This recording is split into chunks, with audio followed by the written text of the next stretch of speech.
स्वागत है आप सभी का हमारे YouTube चैनल स्टडी विद देवभूमि में। दोस्तों, आज हम इस वीडियो में डिस्कस करेंगे उत्तराखंड सामान्य ज्ञान का 68 पार्ट। इस वीडियो में आपको उत्तराखंड जीके के 20 से 25 महत्वपूर्ण क्वेश्चन देखने को मिलेंगे। क्वेश्चन एक तरह से टॉपिक हैं, विविध क्वेश्चन है उत्तराखंड के। जैसा आपको पता है यूके SSC के अपकमिंग एग्जाम होने हैं, जैसे कनिष्ठ सहायक है, बीडीओ बीपीडीओ समाज कल्याण अधिकारी वाला एग्जाम है। ये दोनों जो पेपर हैं काफ़ी बड़े लेवल के हैं, ठीक है। तो इसका जो लेवल रहेगा एग्ज़ाम का वो काफ़ी अच्छा रहेगा। तो आज हम इस वीडियो में डिस्कस करेंगे उत्तराखंड सामान्य ज्ञान का पार्ट 68। तो सबसे पहले एक क्वेश्चन बनता है कि उत्तराखंड का जो राज्य गीत है, ठीक है, उत्तराखंड का जो राज्य गीत है, ठीक है, जो उत्तराखंड का राज्य गीत है कौन सा है? उत्तराखंड देवभूमि मातृभूमि सत सत वंदना। तो इस गीत को चुनने के लिए जो है किस समिति का गठन किया था? तो आप याद रखेंगे राज्य गीत चयन समिति, ठीक है। तो उत्तराखंड के राज्य गीत को चुनने के लिए इस समिति का गठन किया गया था।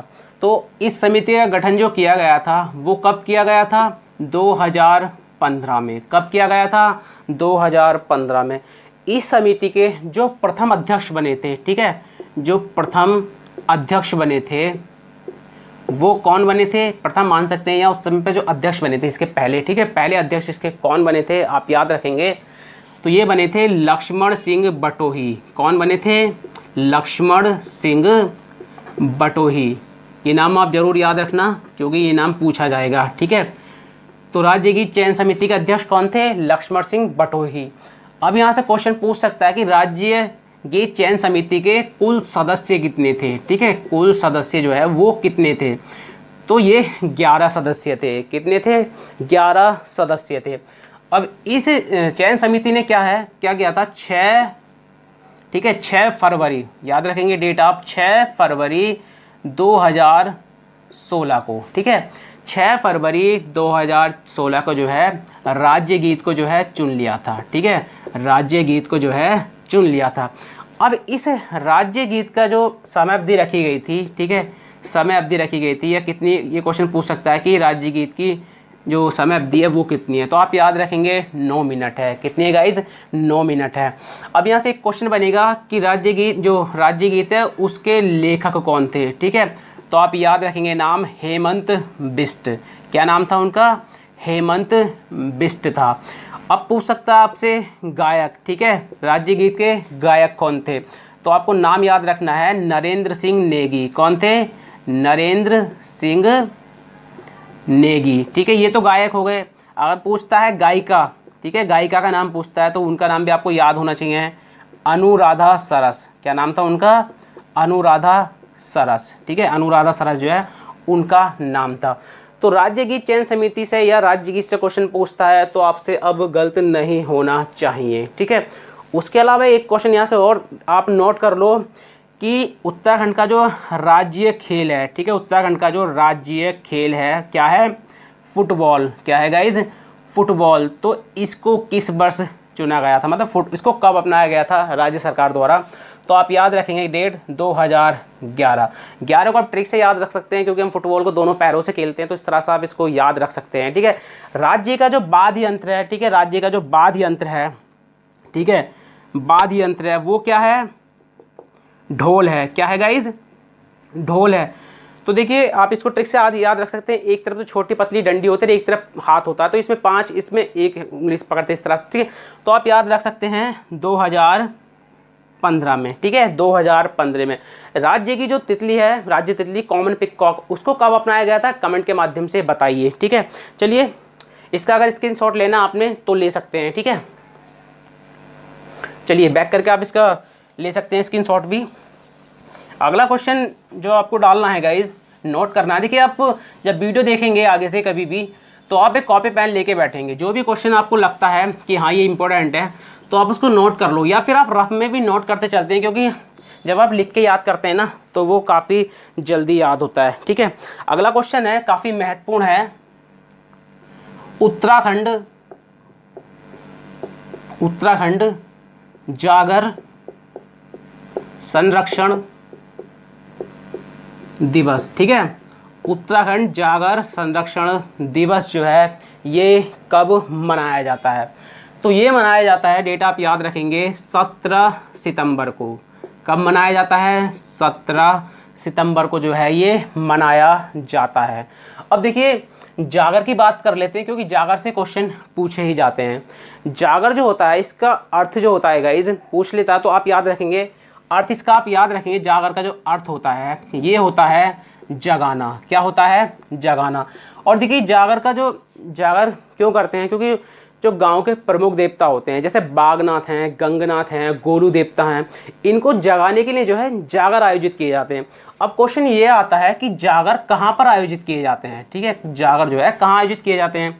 तो देखिए एक तो मंदिर में आयोजित किए जाते हैं जागर, ठीक है, मंदिर या मंदिर परिसर में। दूसरा घर। अब ऐसे नहीं कि घर में ही किए जाते हैं, लेकिन घर में अगर किसी की सपोज करो कि छोटा घर है, ठीक है, तो घर के पास में अगर खाली भूमि है या खाली जगह है तो जागर का आयोजन वहाँ भी हो सकता है। ठीक है, तो आप याद रखेंगे मंदिर और घर में जो है जागर का आयोजन किया जाता है। ठीक है, और आप याद रखेंगे जो प्रमुख देवता होते हैं ना गांव के जो प्रमुख देवता होते हैं उनके लिए आयोजित किया जाता है। जैसे बागनाथ हैं, ठीक है, बागनाथ देवता हैं, ठीक है, गंगनाथ हो गए, गोलू देवता हो गए, तो इनको जगाने के लिए जो है, ठीक है, इनको जगाने के लिए जो है जागर का आयोजन किया जाता है। अब यहाँ से क्वेश्चन क्या आता है कि जागर कितने प्रकार के होते हैं? क्वेश्चन ये आता है कि जागर जो है कितने प्रकार के होते हैं? तो जागर जो होते हैं गाइस ये होते हैं 2 प्रकार के। कितने प्रकार के होते हैं? 2 प्रकार के होते हैं। नाम आप जरूर याद रखेंगे। पहले वाले को बोलते हैं बाईसी जागर। क्या बोलते हैं उसको? बाईसी जागर। ठीक है, दूसरे वाला जो होता है उसको कहते हैं चौरास जागर। क्या बोलते हैं उसको?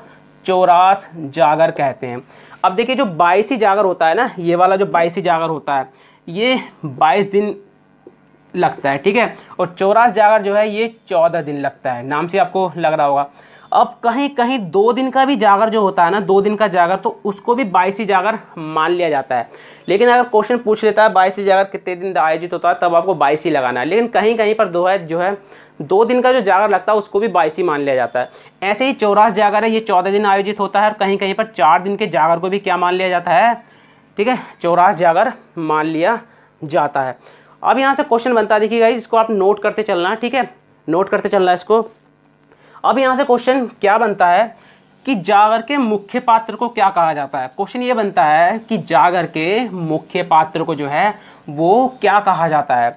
तो जागर के मुख्य पात्र जो होते हैं जागर में, ठीक है, जागर का जो मुख्य पात्र होता है, मुख्य पात्र, तो उसको कहा जाता है जगरिया। क्या कहा जाता है उसको? जगरिया कहा जाता है। उसके बाद जो सेकंड पात्र होता है, दूसरा पात्र होता है, उसको बोलते हैं डंगरिया। क्या बोलते हैं उसको? डंगरिया कहा जाता है।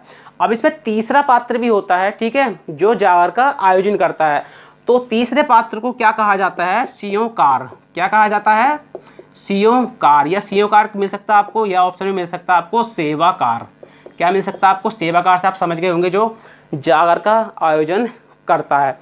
अब देखिए सबसे महत्वपूर्ण क्वेश्चन यहाँ से ये बनता है कि जागर से संबंधित कौन कौन व्यक्ति हैं। ठीक है, आपको ऑप्शन में दे देगा कि जागर से संबंधित कौन से व्यक्ति नहीं हैं, तो आपको दे देगा बसंती बिष्ट, प्रीतम भरतवाड़, मंगेश डंगवाल, और आपको दे देगा सुमित्रा नंदन पंत। तो ठीक है, इस तरह से आपको क्वेश्चन बन सकते हैं। तो चलिए अब डालिए जागर से संबंधित प्रमुख व्यक्ति।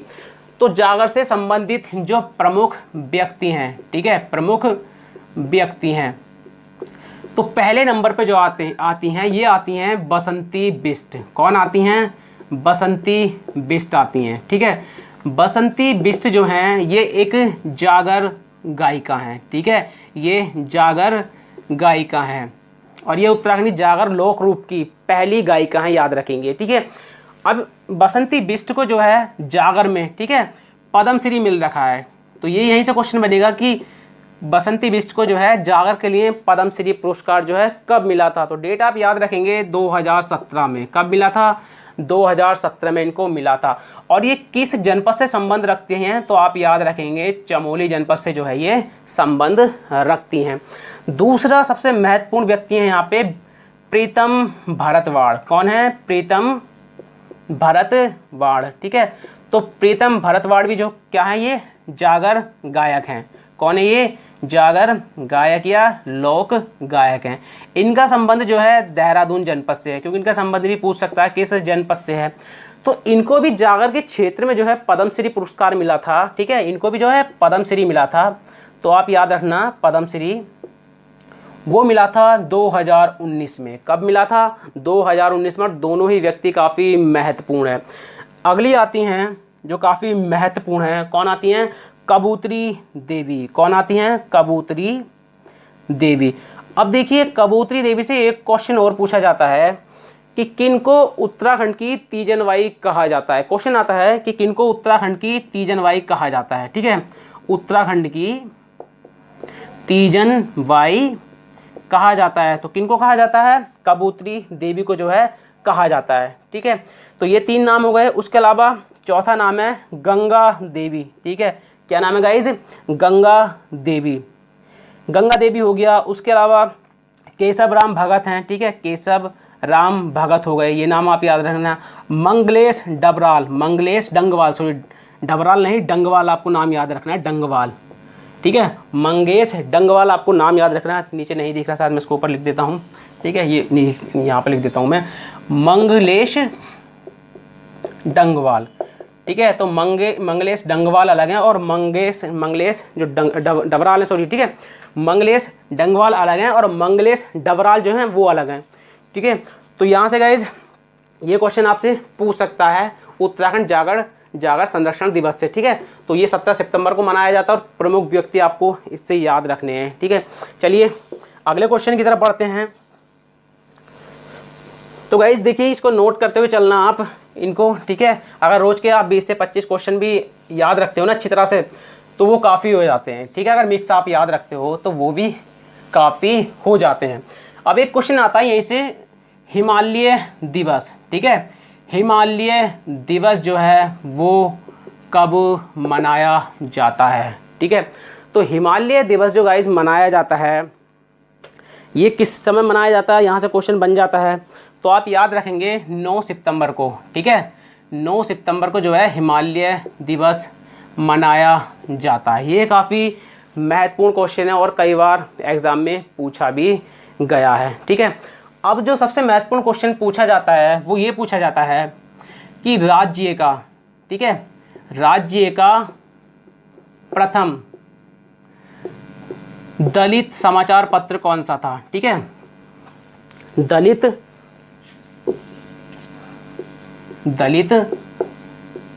समाचार पत्र कौन सा था? ठीक है, समाचार पत्र जो है वो कौन सा था? काफ़ी महत्वपूर्ण क्वेश्चन है गाइस, ये आप इसको नोट करके डालना कि उत्तराखंड का प्रथम दलित समाचार पत्र कौन सा था? तो ये कौन सा था? समता। कौन सा था गाइज? समता। ठीक है, समता समाचार पत्र था, जिसका प्रकाशन कब से हो रहा है? 1934 से। कहीं कहीं आपको ये डेट 35 में देखने को मिलेगी, लेकिन आपको 34 से याद रखनी है। ठीक है, 34 से आपको याद रखनी है। 1934 से कहाँ से मतलब प्रकाशन हो रहा है इसका? अल्मोड़ा से। कहाँ से हो रहा है गाइज? ये अल्मोड़ा से। अब यहाँ से महत्वपूर्ण क्वेश्चन ये बन जाता है कि समता पत्र के जो हैं संपादक कौन थे, मतलब इसको शुरू किसने किया था? तो आप याद रखेंगे हरि प्रसाद टमटा। ठीक है, नाम आप याद रखेंगे, हरि प्रसाद टमटा। ठीक है, तो हरि प्रसाद टमटा ने जो है समता समाचार पत्र को जो है शुरू करा था। ठीक है, काफ़ी महत्वपूर्ण क्वेश्चन है। यहीं से एक क्वेश्चन आप और लिख लो जो पूछा जाता है, उत्तराखंड का प्रथम समाचार पत्र या फिर उत्तर भारत का प्रथम समाचार पत्र। अगर पूछ लेता है कि उत्तराखंड का, ठीक है, उत्तराखंड का प्रथम समाचार पत्र, प्रथम समाचार पत्र कौन सा है, तो आपको नाम याद रखना है द हिल्स। क्या नाम याद रखना है आपको? द हिल्स नाम याद रखना है। इसका जो प्रकाशन हुआ था, ठीक है, द हिल्स का, ये हुआ था 1842 से। ठीक है, और ये क्वेश्चन कई बार रिपीट हो रखा है। और कहाँ से हुआ था? मसूरी से। कहाँ से हुआ था गाइज? मसूरी से। और इसके संपादक कौन थे, उनका नाम भी आपने याद रखना है। इसके संपादक थे जॉन मैकिनन। कौन थे? जॉन मैकिनन जो है इसके संपादक थे। ठीक है, तो इन तीनों क्वेश्चन को आप याद रखना है, हिमालय दिवस, राज्य का प्रथम दलित समाचार पत्र और उत्तराखंड प्रथम समाचार पत्र द हिल्स। अब देखिए, एक फ्रेंड है, उन्होंने मुझे कमेंट करा था कि सर जो समय विनोद है, ठीक है, समय विनोद है, ये जो है नैनीताल से प्रकाशित होता था, ठीक है, नैनीताल से प्रकाशित होता था। अब गाइज ये क्वेश्चन आपने यूके ट्रिपल एस सी का अगर एग्जाम दे रखा होगा तो प्रीवियस क्वेश्चन के पेपर देखना, उसमें समय विनोद जो है ये जसपुर से निकलता था गाइज। कहाँ से निकलता था? ये जसपुर से निकलता था, जो उधम सिंह नगर में स्थित है, ठीक है। 1868 में जो है ये शुरू हुआ था। तो ये इसको नोट कर लेना आप वो क्वेश्चन लेके चलो ना जो यूके ट्रिपल एस सी ने पूछ रखा। विवादित क्वेश्चन जो है एक पहली बार तो पूछे नहीं जाएंगे, अगर जो आंसर पहले यूके ट्रिपल एस सी ने मान रखा उसी को मानो, ठीक है, क्योंकि उससे हटके आए हुए आंसर कभी नहीं मानेगा, ठीक है गाइज। चलिए इसको रफ कर लेते हैं। तो गाइज ये क्वेश्चन देखिए काफ़ी एग्जाम की दृष्टि से काफ़ी महत्वपूर्ण है। अगर जिस क्वेश्चन में भी आपको लगता है, डाउट लगता है, तो आप कमेंट सेक्शन में जाइए और वहाँ पे कमेंट के माध्यम से जो है हमसे क्वेश्चन को पूछिए, ठीक है। तो आपका जो है वहाँ से डाउट जो है क्लियर हो जाएगा। अब देखिए एक क्वेश्चन आता है, काफ़ी महत्वपूर्ण, कई बार पूछा गया है। मानस खंड में, ठीक है, मानस खंड में कुमाऊं क्षेत्र को, ठीक है, कुमाऊं क्षेत्र को किस नाम से जो है पुकारा गया है? तो मानस खंड में, गर्मी गाइस काफ़ी ज़्यादा है आज, तो मानस खंड में जो है कुमाऊं क्षेत्र को किस नाम से पुकारा गया है? तो नाम आप याद रखेंगे कूर्मांचल, ठीक है। क्या है? कूर्मांचल। तो कूर्मांचल नाम से जो है पुकारा गया है कुमाऊं क्षेत्र को। अब देखिए यहाँ से क्वेश्चन क्या बन जाएगी, जो कूर्मांचल है ये किस भाषा का शब्द है? तो आप याद रखेंगे ये संस्कृत भाषा का शब्द है, ठीक है। ये किसका है? संस्कृत का शब्द है। अब कूर्मांचल से क्या बना था? कुमु। याद रखेंगे, सीक्वेंस पूछ सकता है। कुमु जो है ये प्राकृत भाषा का शब्द था, ठीक है, प्राकृत का। अब कुमु से क्या बना था? कुमाऊं। क्या बना था गाइज? कुमाऊं। तो कुमाऊं जो है ये हिंदी का शब्द है। तो यहाँ से क्वेश्चन बन सकता है कि मानस खंड में कुमाऊं क्षेत्र को किस नाम से पुकारा गया? तो आप टिक करेंगे कूर्मांचल। कूर्मांचल के बाद कुमु बना जो प्राकृतिक भाषा का था, कुमु से क्या बना? कुमाऊं जो हिंदी भाषा का था। तो आपको शब्द भी याद रखने की, कूर्मांचल संस्कृत का है, कुमु प्राकृत का है और कुमाऊं जो है ये हिंदी का है, ठीक है। तो आपको तीनों यहाँ से याद रखने हैं, ठीक है। चलिए अगला क्वेश्चन लिखिए जो काफ़ी महत्वपूर्ण है। अगला वाला क्वेश्चन देखिए, जो गंगोत्री और यमुनोत्री है जो उत्तरकाशी में स्थित हैं, ठीक है, चारों धामों में एक हैं। तो देखिए यहाँ पे गंगोत्री, ठीक है, नोट करके चलना है इसको, गंगोत्री वे यमुनोत्री, ठीक है, गंगोत्री और यमुनोत्री। यहाँ पे आने वाले प्रथम यूरोपीय कौन थे? ठीक है, प्रथम यूरोपीय जो है वो कौन थे? काफ़ी अच्छा क्वेश्चन है गाइस ये। तो ये थे जेवी फ्रेजर। कौन थे? जेवी फ्रेजर थे। कौन थे गाइज? जेवी फ्रेजर थे। और गंगोत्री यमुनोत्री ये कहाँ पर स्थित हैं? तो ये स्थित हैं उत्तरकाशी में, ठीक है। कहाँ पर है? उत्तरकाशी में। और देखिए उत्तरकाशी में एक ताल पड़ता है नचिकेता ताल, ठीक है, नचिकेता ताल। नचिकेता ताल कहाँ पर स्थित है? तो ये भी उत्तरकाशी में स्थित है और काफ़ी महत्वपूर्ण है। हर का दून, यही से एक क्वेश्चन आता है, हर का दून, कि हर का दून जो है ये कहाँ पर है? तो ये भी कहाँ पर स्थित है गाइज? ये भी उत्तरकाशी में ही स्थित है, ठीक है। चलिए अगला क्वेश्चन देखते हैं, काफ़ी महत्वपूर्ण है वो भी एग्जाम की दृष्टि से,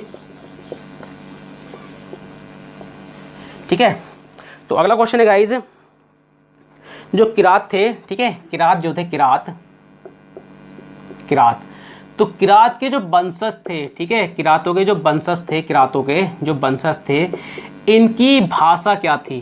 ठीक है, क्वेश्चन आता है कि किरातों के वंशज की भाषा क्या थी? तो आप याद रखेंगे इनकी भाषा थी मुंडा। क्या थी इनकी भाषा? मुंडा भाषा। और ये काफ़ी महत्वपूर्ण क्वेश्चन है किरातों से, ठीक है, कि किरातों के जो वंशज थे उनकी भाषा जो है वो क्या थी? तो क्या थी भाषा उनकी? मुंडा भाषा थी, ठीक है। काफ़ी महत्वपूर्ण है ये वाला। चलिए अगला क्वेश्चन है, देखिए बिंदाल नदी का नाम तो सुन रखा होगा आपने, ठीक है, बिंदाल नदी। तो क्वेश्चन आता है कि बिंदाल नदी जो है ये कहाँ से निकलती है? तो बिंदाल नदी जो निकलती है ये निकलती है मसूरी के, ठीक है, जैसे मसूरी है इसके बिल्कुल धरातल से यहाँ से निकलती है, ठीक है।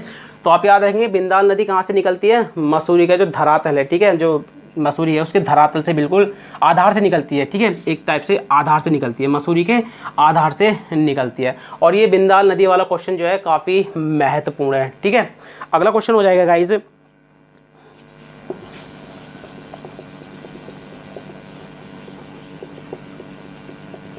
कि गढ़वाल शब्द, ठीक है, और ये क्वेश्चन पूछ भी रखा है, ये क्वेश्चन पूछ भी रखा है कि गढ़वाल शब्द का सर्वप्रथम प्रयोग किसने किया था, ठीक है, गढ़वाल शब्द का सर्वप्रथम प्रयोग जो है ये किसने किया था। तो गढ़वाल शब्द का जो सर्वप्रथम प्रयोग किया था गाइज, ये किया था मोला राम ने। किन्होंने किया था? मोला राम ने। और ये क्वेश्चन काफ़ी महत्वपूर्ण है कि गढ़वाल शब्द का सर्वप्रथम प्रयोग किसने किया था, तो आप याद रखेंगे मोला राम ने किया था, ठीक है। अब यहाँ से देखिए एक क्वेश्चन और बनता है जो काफ़ी महत्वपूर्ण हो जाता है। ये होता है कि जो राज्य में जितने भी चिन्ह हैं, ठीक है, राज्य चिन्ह हैं, इनकी शुरुआत जो है वो कब की गई थी। यहाँ से नोट करना कि ये क्वेश्चन काफ़ी महत्वपूर्ण है। जो राज्य चिन्ह हैं उनको कब अपनाने, मतलब कब शुरू करने के लिए राज्य ने मतलब अपनाना शुरू कर दिया था, तो आप याद रखेंगे 2001 से, ठीक है। कब से? 2001 से आप इसको याद रखेंगे, ठीक है। अगला क्वेश्चन आता है, काफ़ी महत्वपूर्ण है कि मंसार मेला, ठीक है, मंसार मेला। तो मंसार मेला जो है ये कहाँ पर आयोजित होता है, या किस पट्टी में आयोजित होता है, किस जनपद में आयोजित होता है, तीनों नाम आपको याद होने चाहिए। अगर आपसे पूछता है किस पट्टी में आयोजित होता है, तो शीतोंशु पट्टी में, ठीक है, शीतोंशु या शीत्यांशु पट्टी में जो है ये आयोजित होता है। और ये पट्टी कहाँ पर स्थित है? देवप्रयाग में। कहाँ पर स्थित है गाइज? ये देवप्रयाग में स्थित है। और देवप्रयाग कहाँ पर है? टिहरी में। कहाँ पर गाइज? टिहरी में। और देखिए देवप्रयाग किन नदियों के संगम पर है, तो भागीरथी और अलकनंदा, ठीक है, भागीरथी और अलकनंदा नदी के तट पर जो है देवप्रयाग स्थित है, ठीक है। अगला क्वेश्चन लिखिए गाइज कि पवार वंश में किस शासक को, ठीक है, काफी महत्वपूर्ण क्वेश्चन है, पवार वंश में, ठीक है, पवार वंश में, ठीक है, पवार वंश में किस शासक को आदि पुरुष कहा गया है, ठीक है। काफी महत्वपूर्ण क्वेश्चन है कि पवार वंश के किस शासक को आदि पुरुष जो है कहा गया है। तो ये किनको कहा गया है, तो ये कहा गया है कनकपाल को। किनको कहा गया है गाइज, तो ये कहा गया है कनकपाल को, जो पवार वंश के संस्थापक हैं। कौन है ये? पवार वंश के संस्थापक हैं। इन्होंने पवार वंश की स्थापना कब की थी? 888 ईस्वी में। कब की थी गाइज? 888 ईस्वी में। तो काफी महत्वपूर्ण क्वेश्चन है कि पवार वंश में किस शासक को जो है आदि पुरुष कहा जाता है, तो ये कहा जाता है कनकपाल को, ठीक है। और कनकपाल ने पवार वंश की स्थापना कब की थी? 888 ईस्वी में, ठीक है गाइज। गर्मी बहुत है गाइज आज। अगला क्वेश्चन है जो काफी महत्वपूर्ण है और आपने देखा होगा कई एग्जामों में UKSSC के आपको वो क्वेश्चन देखने को मिला होगा कि राज्य के कितने प्रतिशत भूमि पर राज्यसभा पुलिस व्यवस्था लागू है, ठीक है, राज्यसभा पुलिस व्यवस्था, ठीक है। तो राज्यसभा पुलिस व्यवस्था कितने प्रतिशत, मतलब कितने प्रतिशत भूभाग पर जो है ये स्थित है। तो देखिए कहीं कहीं आपको 60% भी देखने को मिलेगा और कहीं कहीं आपको 61% भी देखने को मिलेगा। तो आप याद रखेंगे राज्य में जो राज्यसभा पुलिस व्यवस्था लागू है ये लगभग 60 से 61% भूभाग पर जो है लागू है, ठीक है। अब यहाँ से क्वेश्चन आता है कि राज्यसभा पुलिस व्यवस्था राज्य में कब से है, ठीक है, राज्यसभा पुलिस व्यवस्था जो है राज्य में कब से है, और ये क्वेश्चन कई बार रिपीट हुआ है, ठीक है। तो आप याद रखेंगे 1874 से। कब से है? 1874 से है। ये वाला क्वेश्चन जो है वीडियो बीपीडीओ के लिए काफ़ी महत्वपूर्ण है गाइस, ठीक है, वीडियो बीपीडीओ के लिए जो है ये क्वेश्चन काफ़ी महत्वपूर्ण है। तो इसको आप नोट कर लेंगे कि राज्यसभा पुलिस व्यवस्था कब से लागू है? 1874 से। और कितने प्रतिशत भूभाग पर है ये? तो ये है लगभग 60 से 61% भूभाग पे, ठीक है गाइज। तो अगला क्वेश्चन है, अगला क्वेश्चन लिखना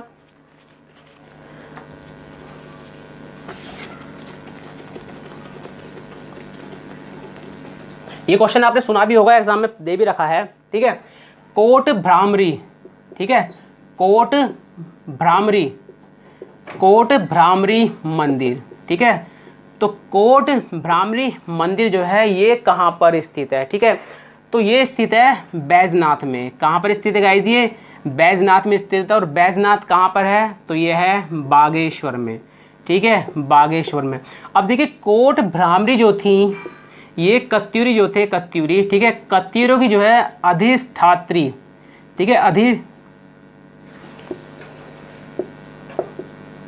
अधिष्ठात्री देवी थी। क्वेश्चन आता है कि कत्यूरों की जो अधिष्ठात्री देवी थी उनका क्या नाम था? तो कोट भ्रामरी। और कोट भ्रामरी मंदिर कहाँ पर स्थित है? तो ये बैजनाथ बागेश्वर में जो है स्थित है, ठीक है। इसको आप नोट कर लेना क्योंकि ये काफ़ी महत्वपूर्ण क्वेश्चन हो जाता है गाइज, ठीक है, बहुत महत्वपूर्ण क्वेश्चन हो जाता है कोट भ्रामरी वाला, ठीक है। अब एक क्वेश्चन आता है कि जो पाइरेथम है, ठीक है, पाइरेथम है, इसकी खेती जो है राज्य में कब से शुरू की गई है? पाइरेथ्रम की जो खेती है राज्य में कब से शुरू की गई थी? तो आप याद रखेंगे 1944 से, ठीक है। अब देखिए बेलाडोना से क्वेश्चन 3 बार पूछा रखा है, बेलाडोना कि राज्य में बेलाडोना की खेती जो है किस वर्ष शुरू की गई थी? बेलाडोना ये काफ़ी महत्वपूर्ण है गाइस, और बल्कि दोनों ही हैं, ठीक है। बेलाडोना 3 बार पूछ रखा है तो आप याद रखेंगे 1903 से। बेलाडोना की खेती जो है वो कब से की जा रही है? 1903 से, ठीक है। एक क्वेश्चन है काफ़ी महत्वपूर्ण है भूकंप से, ठीक है। आपको पता है भूकंप से आपको एक ना क्वेश्चन देखने को मिलता ही है। तो क्वेश्चन आता है कि भारत में कितने भूकंप जोन हैं? भारत में कितने भूकंप जोन हैं? तो देखिए पूरे भारत में जो है भूकंप जोन के आधार पर जो है भारत को 5 भागों में बांटा गया है, ठीक है, जिसमें से 2 जो हैं वो कहाँ पर हैं? हमारे उत्तराखंड में है। कौन कौन से? देखिए एक तो है भूकंप जोन 4, ठीक है, और एक है भूकंप जोन 5। तो भूकंप जोन 4 में जो है कितने जिले सम्मिलित हैं? ठीक है, भूकंप जोन 4 में जो है कितने जिले सम्मिलित हैं? तो आप याद रखेंगे भूकंप जोन 4। तो भूकंप जोन 4 में जो है 5 जिले जो हैं वो सम्मिलित हैं। अब इन 5 जिलों को जो है आप कैसे याद रखेंगे? तो आप ट्रिक याद रख लेना अपनी, या तो अपनी ट्रिक बना लेना आप, या फिर ये वाली ट्रिक आप याद कर लेना, ठीक है। ऊटी उन्हें दो, ठीक है। तो ऊटी उन्हें दो, इस तरह से आप याद रख सकते हैं। तो देखिए ऊटी से हो जाता है हमारा उधम सिंह नगर। क्या हो जाता है? उधम सिंह नगर। टी से हो जाएगा हमारा टिहरी। क्या हो जाएगा? टिहरी। ऊ से हो जाएगा हमारा उत्तरकाशी। क्या हो जाएगा? उत्तरकाशी, ठीक है। नै से हो जाएगा हमारा नैनीताल, ठीक है। और 2 से हो जाएगा हमारा देहरादून, ठीक है। तो भूकंप जोन 4 में जो है 5 जिले सम्मिलित हैं, ठीक है, उधम सिंह नगर, टिहरी, उत्तरकाशी, नैनीताल और देहरादून। तो आप ट्रिक से भी इनको याद रख सकते हैं।